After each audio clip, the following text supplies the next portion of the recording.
Bonjour la communauté sportive du Sénégal ñu ngi nuyu ku ci nekk ci turam ak santam man la Momar Lo alias coach Momo tey maa ngi ñëw fii di waxtaan ak yéen ci nan la ñuy entraîner ci moment confinement bi ak Ramadan bi ñuy waaj a dugg si ma ànd ko sama jigéen muy Etou Nature bi nga xam ne moom ci domaine bien-être la nekk waaw di liggéey ci wàllu lekk lu baax ak aussi li ñuy traité suñu yaram te aussi ay bio naturel rek lay utiliser. ma leen di wax ne sport mën nañ ko def ci biir kër mën nañ ko def sax ci sa biir néeg ci moment bu ñu confiné ak moment bi nga xam ne Ramadan bi mi ngi ñëw avec les matériels du bord mooy avec notre propre poids du corps ak matériel yi nga xam ne mën nañ ko am ci kër gi mën nañ ci entraîner te incha allah ku ci nekk di nga ci gis say résultats. Ramadan ak sport Ramadan ak sport dafa am ñaari phase yu am solo yoo xam ne ñu bàyyi ko xel mooy nit woor di def sport. wala nit bàyyi ba dog ba pare def sport woor di def sport dafa am ay gàllankoor yu ci nekk tey ñaar yi nga xam ne laa leen bëgg a wax mooy tey boo wooree def sport doo am force pour def sport.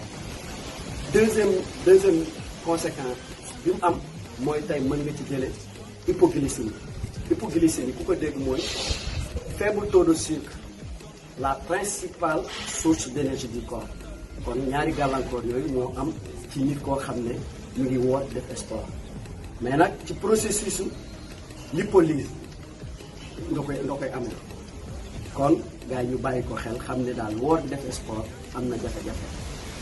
beneen bi nga xam ne mooy nga dog ba pare di def sport kooku dañ lay conseiller 2 heures ou 3 heures après nga jël sa repas mën nga def sa sport mais noo koy defee sa mouvement d'habituel yi nga tàmm ngay def. éviter aussi dépenser trop d'énergie maanaam dem ba dépasser say limites c'est à éviter incha allah loolu ku ko def rek xamal ni mën nga ci jëriñu parce que dafa ay trouble parce que première semaine bi wala deuxième semaine nu Ramadan bi ngay def sport di nga am tuuti trouble yan trouble ngay am di nga am jafe-jafe ci sa wàllu alimentation di aussi sa rythme sommeil aussi dina am jafe-jafe avec notre propre poids du corps.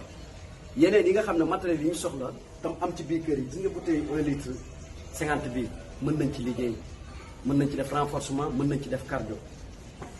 lii c'est la corde à sauter la corde à sauter tey boo xoolee ñu bëri am nañ ko même buñ ko amul mën nañ ko def ak suñu propre poids du corps. kii tapis au sol la kii daf ñuy permettre ñu mën a def suñuy abdominaux suñuy gainage buñ ko amul tamit mën nañ dem ci suñu moquette yi defee ko. 16 bii aussi daf ñuy permettre ñu mën ci def renforcement gis nga 16 bii ngeen di gis nii la 16 daf ñuy permettre ñu def ci ay renforcement yi aussi mën nañ ko def avec notre propre poids du corps. Sans plus tarder on va attaquer directement les exercices. En premier on va faire avec la corde on saute légèrement sur la pointe des pieds.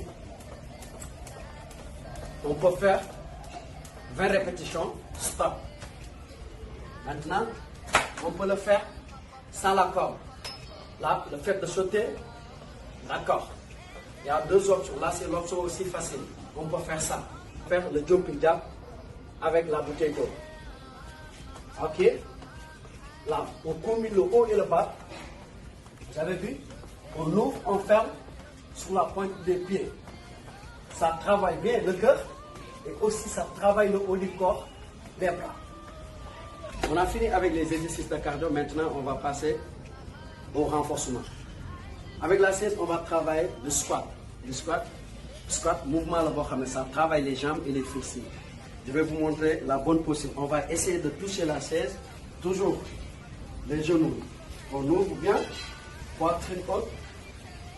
On dégage les fesses vers l'arrière en cherchant la 16. Ici, on touche, on remonte. D'accord? Allez, très bien. On serre en même temps les abdos. Hein? Vous avez vu? C'est la bonne posture. Allez, essayez de toucher la chaise. On remonte. Toucher. On va activer les triceps maintenant. Allez, en position. On est là. On avance bien. Allez, descendez pour activer les triceps. Vous avez vu? On active les triceps. On va commencer par l'option avancée. Mettre les épaules, on descend tout doucement. 1, on remonte. Là, c'est l'option avancée. Très bien. Ok. Maintenant, pour l'option facile, allez, on est là. Une. Allez. Très bien. Allez, c'est ça l'option facile. Hein? C'est bon. Par l'exercice, monter climb qui travaille bien les abdos. Et on a deux options aussi. L'option avancée, on ouvre bien. Regardez aussi. Les genoux, on cherche devant, bien. Ok. L'option facile, ok, on ne coupe pas. On reste sur la pointe des pieds, les genoux avancés vers l'avant. Ok. Et serrez bien les abdos. Ok. On a deux options aussi. Première option, on reste sur la pointe des pieds. On serre les abdos, on contacte les fessiers, on regarde devant. Mais n'oubliez pas, on inspire, on expire en même temps. Vous avez compris? C'est ça l'option avancée. Maintenant, l'option facile. On reste sur les genoux. Allez, sur la position de planche, on regarde devant. On serre toujours les abdos. Inspirez, expirez. Mais nag fii dañ leen di conseiller mooy ñi nga xam ne tàmmuñ def sport ñu koy def 3 fois par semaine. ñi nga xam ne tàmmuñ def sport en tout cas minimum am ngeen droit séance def ko 3 fois par semaine.